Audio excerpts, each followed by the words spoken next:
તો સ્વાગત છે તમારું ફરીથી મસ્ત મજાના વ્લોગમાં. આપણે પહોંચી ગયા છીએ ગાત્રાળ માતાજીના મંદિરે ગોધમાં ડુંગર ઉપર. તો અહીંયાનો પણ તમને ઇતિહાસ બધો કહેવાનો છે. જો કાકા આપણી ભેગા જ છે, તમને હમણાં બધો ઇતિહાસ છેક સુધીનો કહેવાનો છે. તો જોજો વ્લોગમાં બન્યા રહેજો, બહુ મજા આવવાની છે. આવી ગયા છે, અહીંયા પહોંચી ગયા છે પૂરેપૂરી ટીમ. ભાણભાઈ આપણા ગાડીનું ચેકિંગ કરે છે.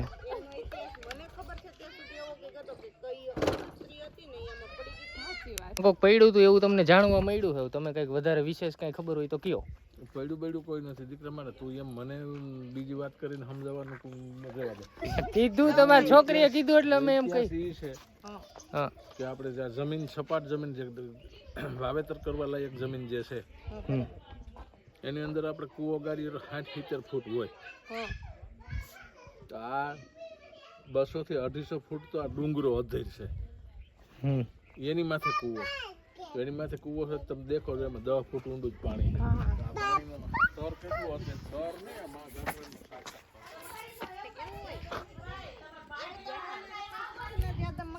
નહીં, હા એ વાત સાચી હો. અહીંયા પાણી હે કે પાણી આટલું ઊંચું આવ્યું એટલે મોટર મૂકી અને અહીંથી આજા ઓલું મેં તમને કીધું ને આરએફઓમાં ફોરેસ્ટરની જગ્યામાં ઝાડવા આવ્યા એ સબમર્સિબલ મોટર ઉતારીને નીકળી રોપા બધા પાતા.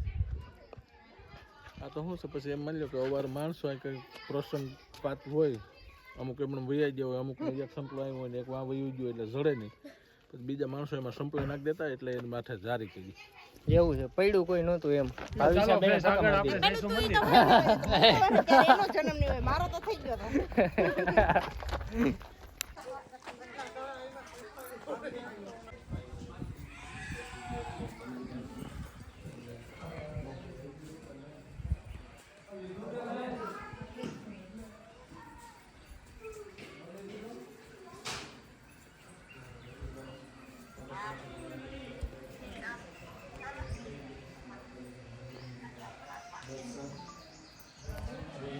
તો આપણે પહોંચી ગયા છીએ ગાત્રાળ માતાજીના મંદિરે ને જો આ મંદિર છે.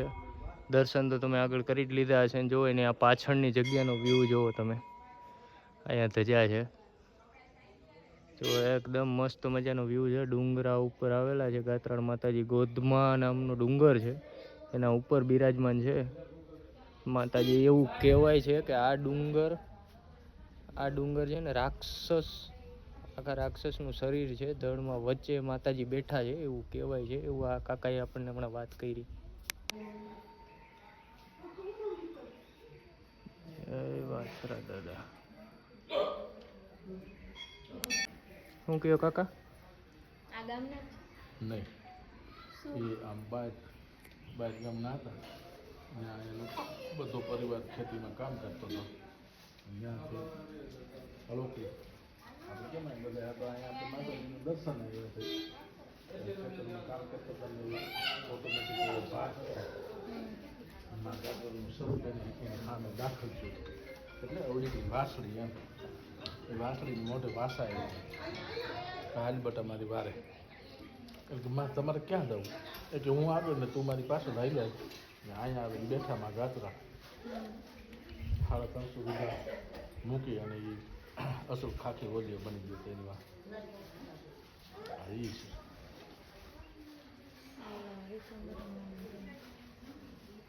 પરમ પૂજ્ય સંત શ્રી સીતારામ દાસ.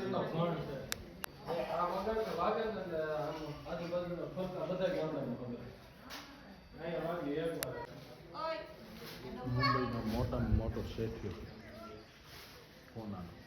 4 વ્હીલમાં 2 માણસ આવતા હતા અને ગાડીમાં કેટલું ફોનું હતું એને ખબર નહોતી. એવું બરોબર. એ હોટલે ક્યાંક 2 માણસ નાસ્તો પાણી કરવા, ચા પાણી પીવા વોલ્ટ કર્યો. આખી 4 વ્હીલ ગાયબ થઈ દીધી. એની ત્યાંથી એવું આ માણસ ધા નાખી હતી કે એમાં મારી ગાડી જ્યાં સુધી પાછી ન આવે ને તારા સર હું આવું છું, મારી ગાડી આવી જોઈએ. હવા મહિનો થયો ને એની હોટલ એની સ્થિતિમાં જે એમાં એને મૂકી હતી ને એ જ રીતે આદત કરવી પડી. નાના વર્ષો એને એવું નિયમ લીધું તો હું મારી કેપેસિટી પ્રમાણે હવા ઠંડી પિત્તળનો કંઠ બનાવીને ચડાવી.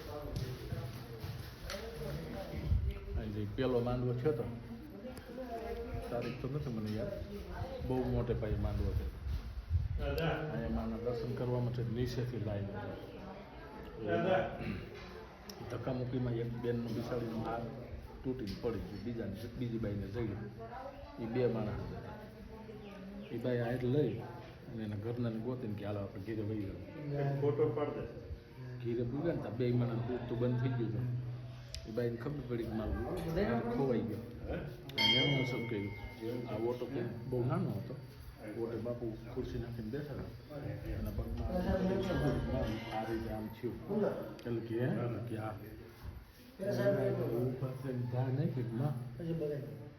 આ પબ્લિક આજ તને નમે છે અને જો આનો હાર ન આવ્યો ને તો તને ખાહડાનો હાર સડે. ત્યાંથી ઘેરે પૂગ્યા ને ત્યાંથી 4 વ્હીલ લઈને બીજાને ડ્રાઇવિંગ કરાવીને હાર દેવા આવ્યો.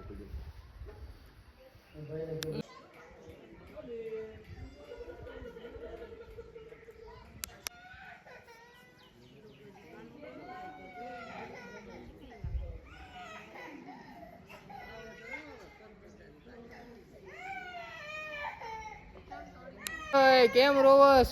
શું થયું? મોટા આ ખટારો જ લઈ દીધો.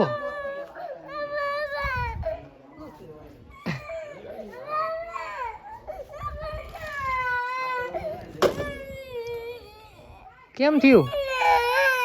મામા લઈ જા, મામા લઈ જા. લઈ મામા આ લઈ આવી મામા દે. શું થયું?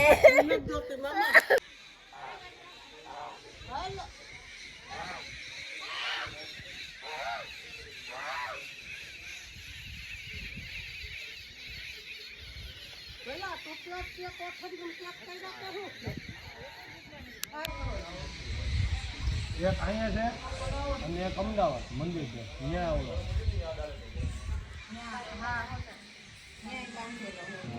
બાંધી દીધો મોટો નાનો ઘણ છે એમાં પગથિયા એવા એ જરીક જઈ ગયા. પછી તમારે આ પગ આમ ઉપર મૂકવો ને તો આવડો પગ આમ પાછળ લઈ જવાનો પછી આખો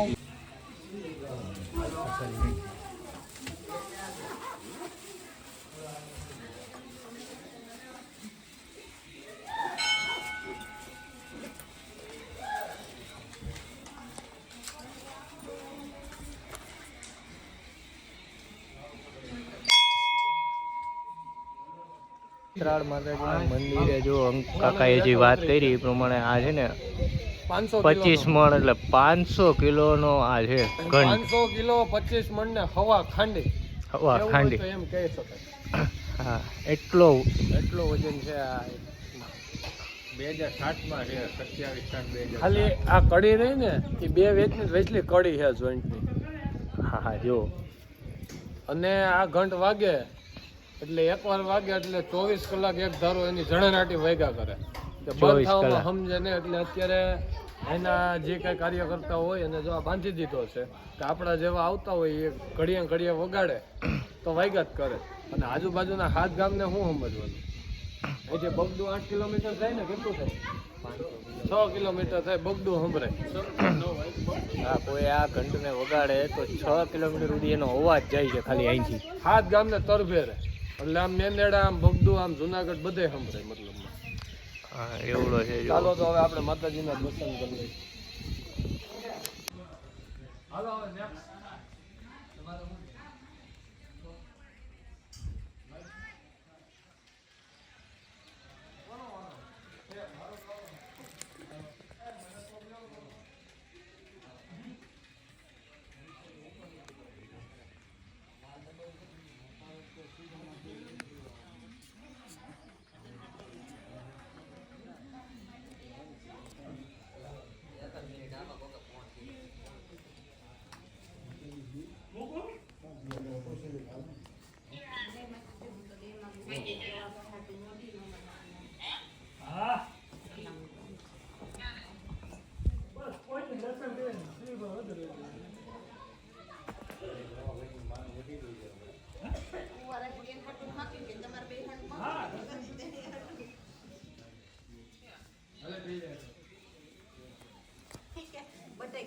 માંગ વધી ગઈ દેનો હાટુ કુવારો હત માંગ તમાર તઈ હાટુ એક માકો હતી નવો વરઘોડિયા કેવો હોય તો કહી શકાય. તો આને પણ પેલા ઘોડાનો ખુલનાર હતો દીકરો. ફાઇનલી હવે ગાત્રાળા માતાજીના મંદિરેથી આપણે નીકળી ગયા છીએ અને હવે વિશાલભાઈ લઈ જવાના છે એની વાડીએ. તમારો વ્લોગ જ ખાલી તમારો જ ઉતારે એ હા આપણે જવાનું છે વિશાલભાઈના સસરાની વાડીએ હો, જરાક ભૂલાઈ ગયું તો હવે ત્યાં લઈ જઈએ. તો હાલો હવે નીકળી નામે કરી દેતા હોય તો વાંધો નહીં તમ તારે. अब इधर पानी मिलेगा 4 गांव और 4 गांव को पीने के लिए पानी मिलेगा और आगे आगे कुछ नया होते जा रहा है और वो बहुत बढ़िया पानी मिल रहा है. वाह भाई वाह. और इधर किसी ने किया सेल्टोस पार्किंग कर दी है. सब पीछे दबा दब हो जाएंगे. ये सब रण के पेड़ है और देखो देखो मैं भी सीट से आगे आगे जा रहा हूँ. क्या बोलूँ और ये मैं गया मैं जा रहा हूँ नीचे से और इधर से जो माता जी के ध्वजा और मुझे सब दिख रहा है तुमको. और इधर हमारे हमारे भाई बहन हमारी वेट कर रही है, देख रही होगी कि कहाँ से कहाँ तक आ गए. और ये सब हमारे फ्रेंड लोग आए हैं गठड़ा से, वो जा रहे हैं. अब हमने चाय पानी का बोला मना किया. मैंने आँख आँखी नो निकली એટલી તો એને કષ્ટી કરી તો તીકડે મારું પણ આ નાગને જ્યારે કાસે ઉતારવામાં બહુ કષ્ટી પડે. જેમ માણસને અંદરથી ખોળિયામાંથી જીવ જાય ને એમાં કાસળી બદલે ને ત્યારે એને બહુ કષ્ટી પડે. ઝાડવાને ભૈડો મારે ત્યારે એ કાસળી ઉતરે. ઝાડવા બાળવાને ભૈડો ભૈડાને કઈ ન હોય, એનો શરીર છે છેપાય એવી જગ્યા એ ગોતે. આ વર્ષમાં 2 વખત ઉતારે, 6 મહિને ઉતરે. 6 મહિના કાસલી ઉતરે. એનું મોઢું આમ એવું ભીહટમાં આવ્યું હોય ને ત્યાંથી ધરારી કોશિશ કરે જવાની. એટલે જે કોઈ વસ્તુ એને અડતી હોય ને આમ પ્રેશરથી એમાંથી ગળકે. એટલે એનો શરીરનો જે મેલ છે ને આપણે કાસળી કહીએ ટૂંકમાં. એનું વસ્ત્ર કહેવાય. આખે આખું હા બસ એમ આખે આખું જ હોય છે તે સમયે ઉતાર્યું હોય તો. પણ એમાં શું છે અમુક ટકા ભાગ આ એનો તૂટી ગયો, ખરાબ થઈ નીકળી ગયો. વાહ ભાઈ વાહ. અને આ વસ્તુ આપણે કહીએ ને કે આ વસ્તુ આવી છે, પણ આ જો માલઢોરને ખાવામાં સારામાં જાય એટલે માલને તો તમને કહું હાવ આતડું નિસવ નાખે એવા શાળા કરી નાખે. આમાં અમુક ટકા એનો ભાગ હોય ઝેરનો. હા, કારણ કે શરીરની અંદર જ એટલું ઝેર હોય તો પછી વસ્ત્રમાં તો હોય ને. તમે સ્પ્રે છાંટો, કપડામાં છાંટો, છતાં તમે કપડા કાઢી નાખો તમારા શરીરમાંથી સુગંધ થાય છે અત્તરની, તો એમ આખું શરીર એનું ઝેરથી ભરેલું હોય. એના કપડામાં એના કપડા જ કહેવાય ને એક રીતે. કેવું લાગે એમ પગમાં? તો આપણે કાકાની વાડીએ બધું આટો મારી લીધો હોય. તુવેર બુવેર બધું વાવેલું છે. જો ગારામાં લઈ ગયા હતા એટલે પગ બધા ધોઈ નહીં ખાહે. હવે અહીંથી નીકળવાનું છે, જવાનું છે કાકાની ઘરે. પછી ચા પાણી પીને પછી આપણે ઘર ભેગું થઈ જવાનું છે આ ભાણભાઈને લઈને. ભાણભાઈ નાયા દીદીને કે હેઠી વહી જતી તમે નાયા એમ? ભાણભાઈ તમે નાયા? કયું નો નાતો તો ગા કે મોઢમ કેમ આંગળી રાખે છે આ છોકરો? આપણે વિદાય લઈ મિત્રો. જો બધાએ ચાલુ કરી દીધા છે. બધા ગાંડા જ ભેગા થયા હો.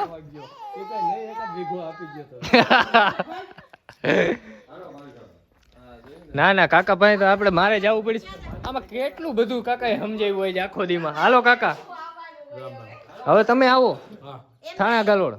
કાકાએ એટલું સમજાવ્યું તો છેલ્લે તમે જ્ઞાન લીધું શું? તમે લગ્ન કરશો કે નહીં કરો? હવે ઈ નક્કી નથી થતું, ઈ આપણે જોઈ જાય હવે કાકા. ના લગ્ન કરવા તો જરૂરી છે. કાકાએ કીધું ખાઈને પછતાઈ લેવાનું એમ. હા તમે લગ્ન કરશો તમને છોકરી ગોતવાના માં ચાલુ કરવું જોઈએ ને. હા હવે ચાલુ કરી દેજો. એમ નહીં કહી દે કે કાકા મહેમાન ગતિમાં કાઈ ન ઘટે. એમ નહીં. હા એમ કંકોત્રી મોકલું છું નહીં મોકલો. કંકોત્રી હું અત્યારે જ કહી દઉં આવી જ જવાનું. ખાલી છોકરી ગોતવા બાકી પણ એમ નહીં તમે ગોતી દેહો તો તમારે તેની બાજુ થવું પડે ને. ના ના અમે તોય જાણવા આવીશું. પેલા ખાવાનું હવે ઠીક. હાલો મહેમાન. સારું વાત. તમારું ઘર નતું ને એટલે તમને ક્રેડિટ.